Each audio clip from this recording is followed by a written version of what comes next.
Hey everyone, and welcome back for another deep dive. Today we are going to be tackling a figure who, well, he's been called a lot of different things, from national hero all the way to political opportunist. Oh yeah, a very wide range. Imran Khan, yeah, And you might know him best as a cricket legend. of course. But his story, it goes way beyond the sports world. We're going to really unpack how this one man went from leading Pakistan to its first and only Cricket World Cup win Wow, only one. to becoming the country's prime minister Right. decades later. Yeah, I mean, what I think is so captivating about Imran Khan is how, like, his life just unfolds, in these chapters. Yeah, But there's this thread throughout, this thread of ambition, of just pursuing what he believes in, no matter what it is, whether it's on the cricket field, whether it's philanthropy, or even the, crazy world of Pakistani politics. yeah, and you don't see a trajectory like this every day. No, no, definitely not. So to really kind of grasp his story, we need to start at the very beginning. Imran Khan was born in Lahore in 1952.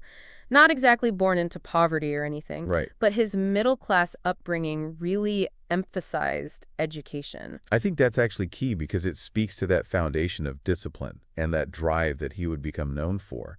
This wasn't some kind of like overnight success story. His family instilled in him a work ethic and this real focus on achieving goals. And I think those traits were just evident throughout his entire life. Okay, so we've got this like backdrop of a disciplined upbringing, but then there's cricket, which seems to have just been like his true calling. Yeah. So he attends Aitchison College, which I have to mention is considered one of the most elite schools in Pakistan. Oh, wow. And it's here that his talent just explodes. I mean, by 18, he's playing for the Pakistani national team. That's insane. Talk about a meteoric rise. Yeah.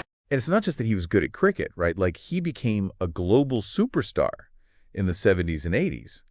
And it wasn't for, like, one skill. He was what's called an all-rounder. So he excelled at both bowling and batting. I mean, how many athletes are truly top tier in multiple aspects of their sport? That's rare. It's almost like a musician that can play every instrument Exactly. in the band and play them all incredibly well. So that versatility must have been insane to watch. It really was, yeah. But then there's this one year, 1992, that really cements his place, I think, in history.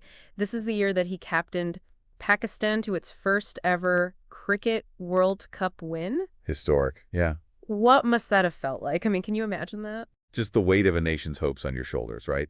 And it transcended sports at that point. This victory was a moment of unity and national pride for Pakistan. And this is a country that often faced, political turmoil, international scrutiny. And Khan, he's at the helm of this triumph. I mean, he became more than a cricketer at that point. He became a symbol of what Pakistan could achieve on a world stage. So you've got this like peak moment, this incredible high. Most people would ride that wave for as long as possible. But Khan does something totally unexpected. He retires from cricket that very same year. What prompted that shift? Yeah, big shift. And here's where I think we see his personal values come in and his experiences, right? In 1994, he established the Shaukat Khanum Memorial Cancer Hospital, named in honor of his mother, who had very tragically passed away from the disease. But this wasn't just a gesture, right? This hospital provides free cancer treatment to thousands each year, regardless of their ability to pay. That's amazing. So just founding a state-of-the-art cancer hospital is already impressive, but making it accessible to people who couldn't afford that kind of treatment, that's something else. That really speaks to a commitment to serving his people. Yeah, it really does. It shows that he wasn't content with just, personal success. His ambition at this point was directed toward tackling real systemic problems within his country. And that's a theme that will carry forward as his ambitions grow. And it doesn't stop there, right? Right. Even while he's running this massive hospital, Khan feels like there's more he needs to do. It's almost like he sets his sights on like an even bigger challenge, Yeah, which is crazy. that's exactly right. And by 1996, he takes this plunge into the world of politics. He founds his own political party called Pakistan Tehreek-e-Insaf, better known as PTI. Okay. And his goal, to create a Naya Pakistan, a new Pakistan. But to really understand this move, we need to consider what was happening in Pakistan at the time. Okay, so what was the political landscape like when Khan decided to throw his hat in the ring? Why did he feel this Naya Pakistan was so badly needed? Well, Pakistan's political scene had long been dominated by these, established parties, Right. often seen as, corrupt, more concerned with their own power than serving the people. Okay. And Khan, with his kind of outsider status, his image as this national hero, he represented a stark alternative. Totally. And he campaigned on a platform of anti-corruption, social justice, and a return to Islamic values. And this resonated with a lot of people who felt disillusioned by the status quo. So it's 1996, PTI is born, and Khan sets out on this mission to change the very fabric of Pakistani politics.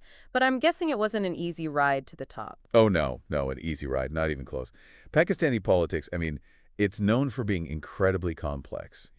Powerful families, long-standing parties, they often just control everything. Yeah. For Khan to actually break through with that message of Naya Pakistan, it would take a lot more than charisma and a famous name. So it's almost like a David versus Goliath situation. It really is. You've got this outsider, the cricket hero, challenging this deeply entrenched political establishment. So how did he even begin to gain any kind of traction? Well, I think persistence was key. Khan didn't become prime minister overnight. In fact, it took him over 2 decades of building his party, connecting with people, pushing his message of reform. I mean, he faced setbacks, legal challenges, accusations from opponents. But he never wavered in his belief that a Naya Pakistan was actually possible. That's incredible. 20 years, that's a really long time to keep fighting for something. Yeah. What was it about his message that was resonating with people? Who was he connecting with? Khan really tapped into the frustrations of, everyday Pakistanis. Many people felt that the existing political system just wasn't working for them, that there was rampant corruption, and their voices just weren't being heard. Yeah, yeah. And he especially appealed to younger voters who were, I think, hungry for change, and they saw Khan as a symbol of hope and a break from the old ways. So there's this slow and steady build, right? Yeah. He's connecting with people, building a movement. And then finally in 2018, PTI wins the general election and Imran Khan becomes the 22nd Prime Minister of Pakistan. That must have been such a monumental moment, not just for him, but for the entire country. Oh, it was. I mean, for decades, Pakistani politics was dominated by the same few parties, right? And Khan's victory really represented a seismic shift. There was genuine hope for a new direction. There was optimism, this feeling that maybe, just maybe, Pakistan could break free from the corruption and the instability that had plagued it for so long. So the outsider becomes the leader, right? Becomes the leader, yeah. And now he's got to actually deliver on all those promises of Naya Pakistan. What were some of Khan's key priorities as prime minister? What did he focus on first? Well, his government, they had a really ambitious agenda, Okay. focusing on things like poverty alleviation, healthcare reform, education, even environmental initiatives. One program that got a lot of attention was the ESAS initiative. Okay. It was this large-scale social safety net, really, aimed at providing financial assistance and support to the most vulnerable segments of Pakistani society. It sounds like a really major undertaking. It was. What were some of the key features of ESAS, and was it successful in achieving its goals? So ESAS was designed to be this kind of multi-pronged approach to tackling poverty. It included things like cash transfers, food subsidies, healthcare access, educational support. And while it was praised for its scope and its goal to, address poverty systematically, there were some challenges with implementation. What kind of challenges? It seems like a program of that size would be really hard to manage effectively.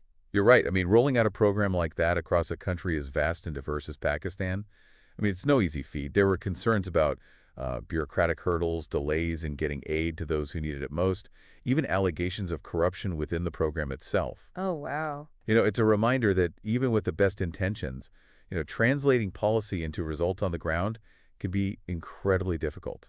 Yeah, so a mixed bag then. I think so, yeah. Good intentions, ambitious goals, but also the messy reality of implementation and the challenges of just working within a really complex system. Exactly. And we kind of see this pattern repeat itself across several of Khan's initiatives, take his anti-corruption drive. Okay. He came into office really promising to clean up the system, hold officials accountable, and there were definitely high-profile arrests and investigations. But critics argued that this campaign was often politically motivated, targeting opponents but sparing allies. So it's the age-old issue of who watches the watchman, right? If Yeah. the anti-corruption efforts themselves are perceived as being corrupt or biased, that kind of undermines the whole thing. Exactly. And this perception of selective accountability, that fueled a lot of the criticism that Khan faced while he was in office. He was accused of becoming more authoritarian, intolerant of dissent, and of using this anti-corruption drive as a way to just silence his opponents. So there's this tension, right? Yeah. Between his vision of Naya Pakistan and the realities of just governing an entire nation Right. with all of these power structures and political rivalries. It can't have been easy to navigate those competing forces. No, it really wasn't. And To be fair to Khan, he inherited a country with a long history of political instability, a lot of economic challenges. It's not like he was operating on a blank slate. Right. Context is key here, Yeah, right? You can't just erase decades of like systemic issues overnight. right. But let's shift gears a bit and talk about one of Khan's initiatives that I think got a lot of international praise, which is the billion tree tsunami. What was that all about? So this was this massive reforestation effort Okay. launched by Khan's government, and the goal was to plant 1 billion trees across Pakistan Wow. to combat climate change, improve air quality, enhance the country's ecosystem. And it was a really ambitious project, but they actually exceeded their goals. A billion trees. That's a lot of trees. It is, yeah. And it's interesting that he chose to prioritize something like this, like an environmental initiative, amidst all of the other pressing issues that Pakistan's facing. It really speaks to, I think, his awareness of these long-term challenges that the country and the world face. Climate change is a global issue, and Pakistan is particularly vulnerable to its effects. Yeah. Droughts, floods, rising temperatures. By taking on this kind of like leadership role in reforestation, Khan was trying to position Pakistan as a more responsible actor on the global stage, but also address a really critical issue at home. And it's also a good example of like a really symbolic initiative to kind of like, galvanize support and just get positive press, Of right? course, yeah. Planting a billion trees creates such a powerful visual. It sends that message that Pakistan's really taking environmental stewardship seriously. Exactly. It was a way for Khan to kind of project a different image of Pakistan, one that countered these negative narratives that you often see in the international media. He wanted to show that Pakistan was capable of innovation, of taking on global challenges, of being a leader in sustainability. So we've seen how Khan tackled issues like poverty, corruption, and the environment. Yeah. But what about his like broader vision for Naya Pakistan? How did he actually try to translate that into like concrete changes for the country? So one of the key aspects of his vision was a real focus on Islamic values and principles.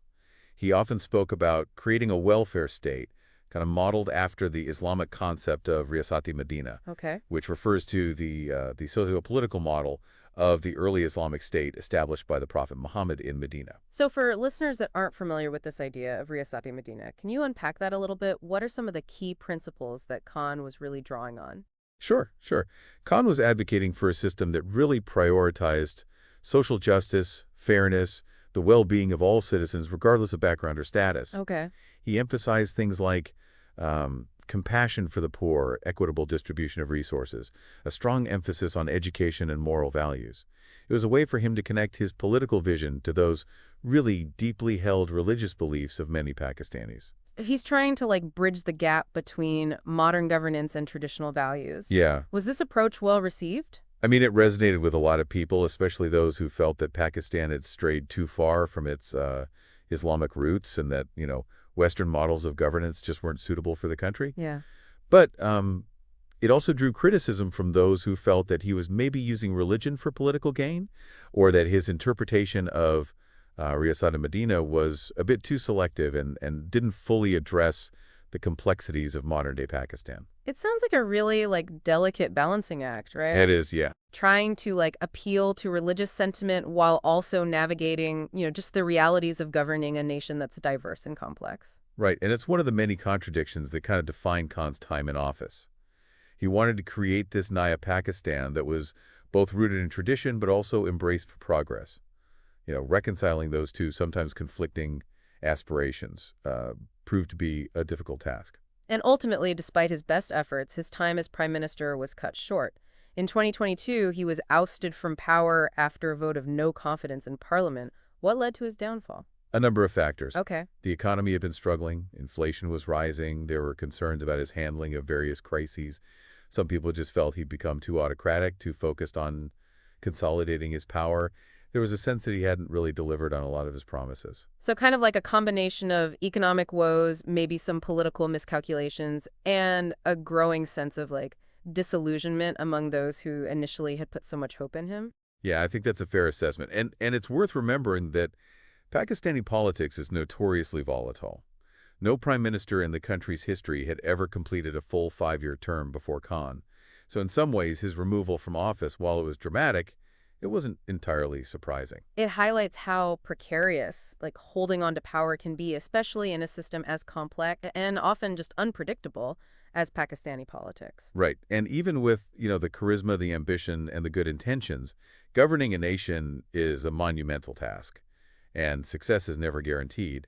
And in Khan's case, despite some of the achievements in areas like environmentalism and social welfare, he just wasn't able to overcome these political challenges and the economic headwinds that he faced. But even though he's no longer prime minister, it's clear that his story isn't over. No, He's still a popular figure. He continues to have a significant influence on Pakistani politics. absolutely.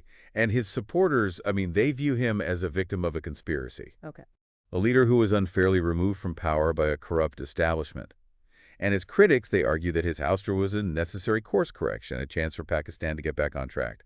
But, love him or hate him, there's no denying that Imran Khan is a force to be reckoned with. And his legacy, that's going to continue to be debated and analyzed for years to come. So we've covered a lot of ground here, from his early days as a cricketing prodigy to his rise as a political leader and his eventual fall from grace. It's a story full of highs and lows, triumphs and setbacks. And it really speaks to the complexities of leadership, the challenges of governance, and this enduring power of ambition. It really does.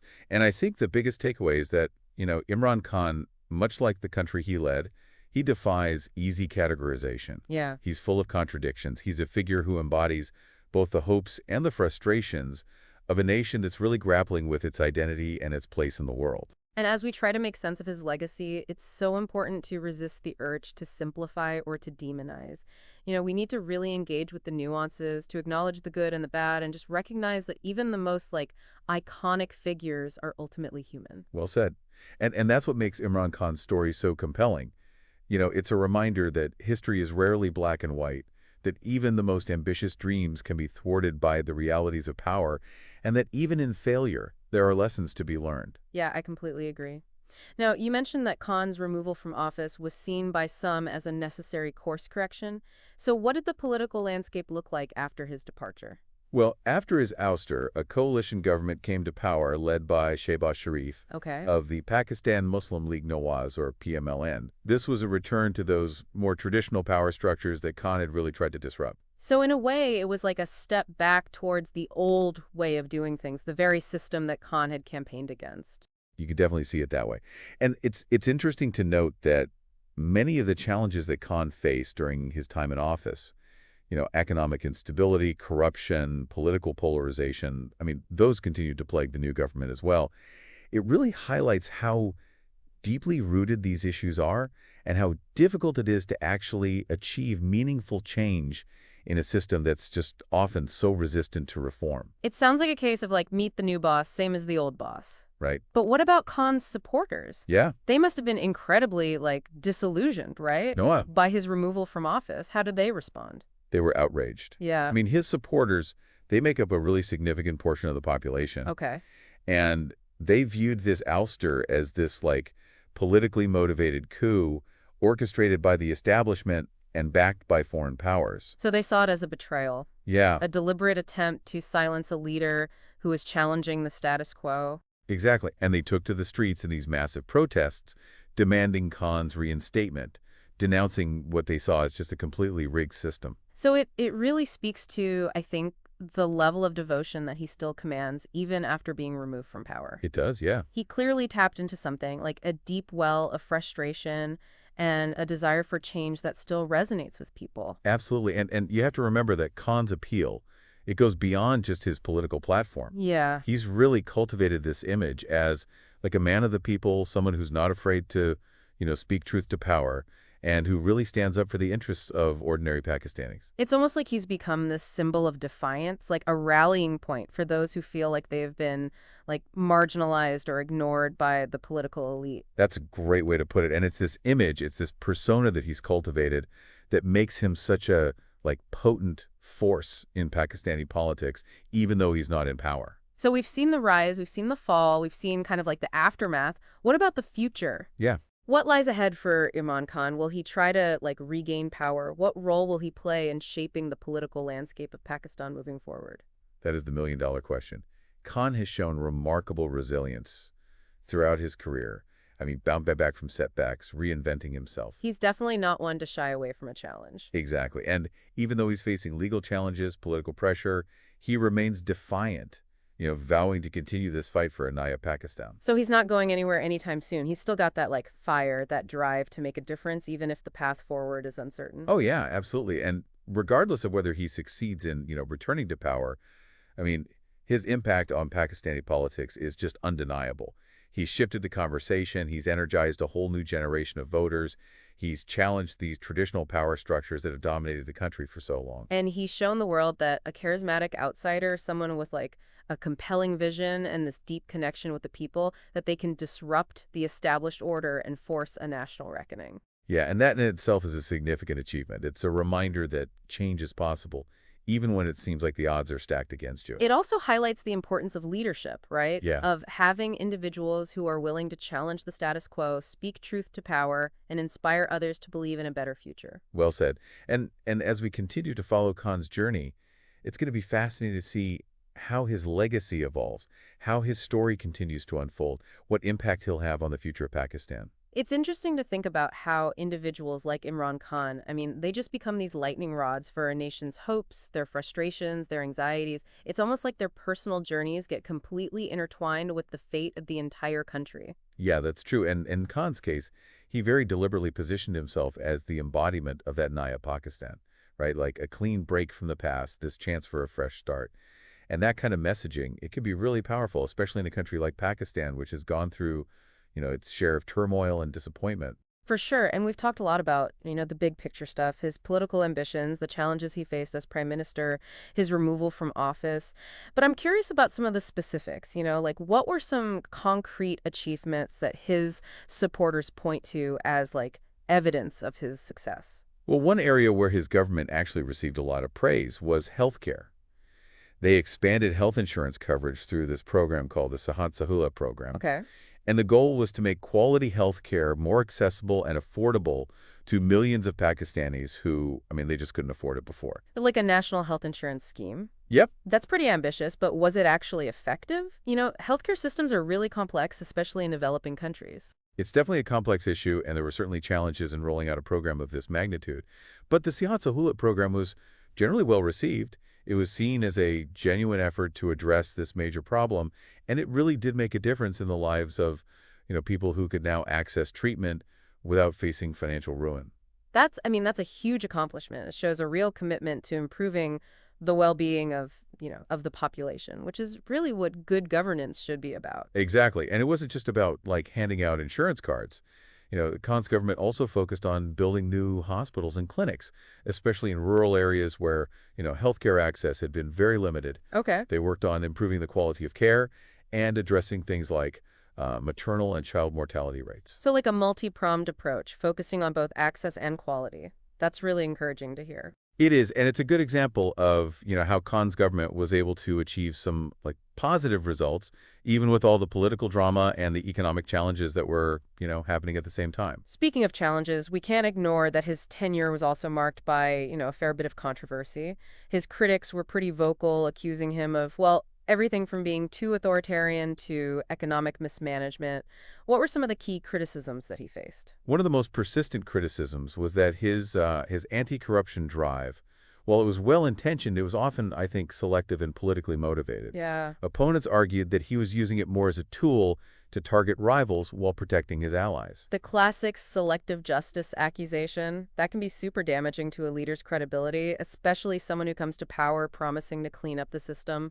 Absolutely. And whether or not those accusations were, entirely accurate or not, the perception of bias, I think that undermined a lot of the effectiveness of the anti-corruption campaign and fueled a lot of that political opposition that Khan faced. It just highlights how important it is to not just, do the right thing, but to be seen doing the right thing. Right. Transparency and impartiality, those are crucial when it comes to things like corruption. Otherwise, people they lose faith in the whole system. That's a really, really important point. And it's something that any leader, regardless of their ideology or their intentions, needs to keep in mind. Another area where I think Khan faced criticism was his handling of the economy. Pakistan was struggling with inflation, a lot of debt, a weakening currency during his time in office.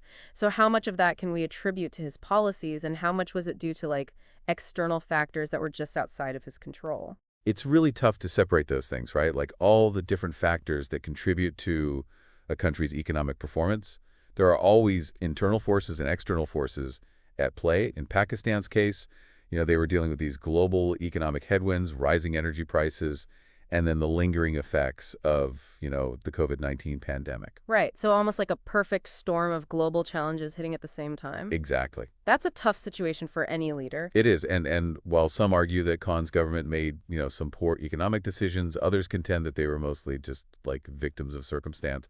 And it's a debate that probably won't be settled for quite some time. It's just a good reminder that governing is rarely about like easy answers or quick fixes, right? Right. It's about making these difficult choices in the face of uncertainty. And, sometimes even the best laid plans can go completely off the rails because of things that are just totally outside of your control. Exactly. And that's why I think it's crucial to look at a leader's track record, within that context.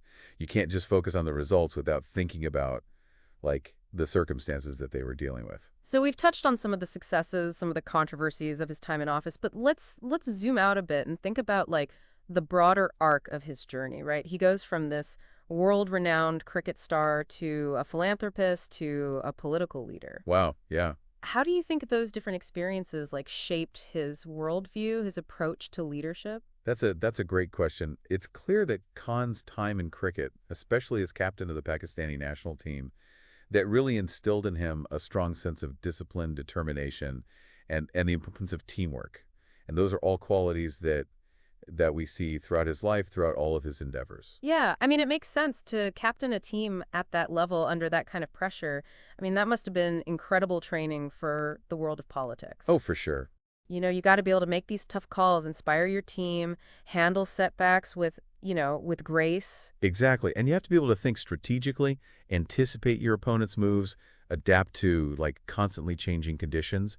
Those are skills that are definitely applicable in politics and in many other fields, I think. And then his philanthropic work, especially building and running a cancer hospital, that also speaks to this deep sense of compassion and commitment to like helping other people. Yeah, and it's important to remember that Khan didn't just lend his name to that hospital. He was so deeply involved in the fundraising, the planning, the day-to-day operations.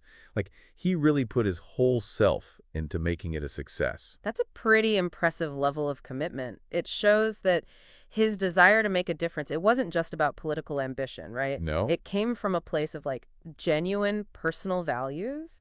Exactly. And I think that's a big part of why he has so many supporters. They see him as someone who truly cares about Pakistan, about the people, someone who's willing to actually fight for their interests, even when it's not, politically popular. So this like really unique mix of athletic prowess, philanthropic spirit, political ambition, that's not something you see every day. Yeah, it's really not. And it's, I think, part of what makes Imran Khan such a fascinating and sometimes enigmatic figure. He doesn't fit neatly into any one category. He's a complex guy who's, left a mark on Pakistani history. And his story is far from over, right? Even though he's not prime minister anymore, he remains this powerful voice in Pakistani politics, and all of his supporters are like really eager for his return. Yeah. It's going to be interesting to see what happens next, what the next chapter looks like for him, and for the country he so clearly wants to change. It really will. And as we wrap up our deep dive into the life and legacy of Imran Khan, I think it's really important to remember that this is just, one perspective, one interpretation of a very complex and multifaceted story. Right. We've laid out the facts, the different viewpoints, the historical context, but ultimately it's up to each listener to really form their own conclusions about Imran Khan and what his place in history will be. Exactly. And, keep exploring, read more, listen to different perspectives, and really just form your own informed opinions, because that's what critical thinking is all about. Couldn't have said it better myself. And on that note, we want to thank you all for joining us on this deep dive. We hope you found it informative and thought-provoking and maybe even a little bit inspiring. Until next time, everyone, keep diving down, keep questioning, and keep searching for the truth. And, what do you think Imran Khan's ultimate legacy will be? How will history remember this, complex and controversial figure? Share your thoughts with us on social media, and we'd love to hear from you, and let's keep this conversation going. Because understanding figures like Imran Khan, it's essential to really understanding how complex the world is. And as we've seen today, his story, it's far from over. It's a story that's going to continue to fascinate, to provoke, and to inspire for many years to come.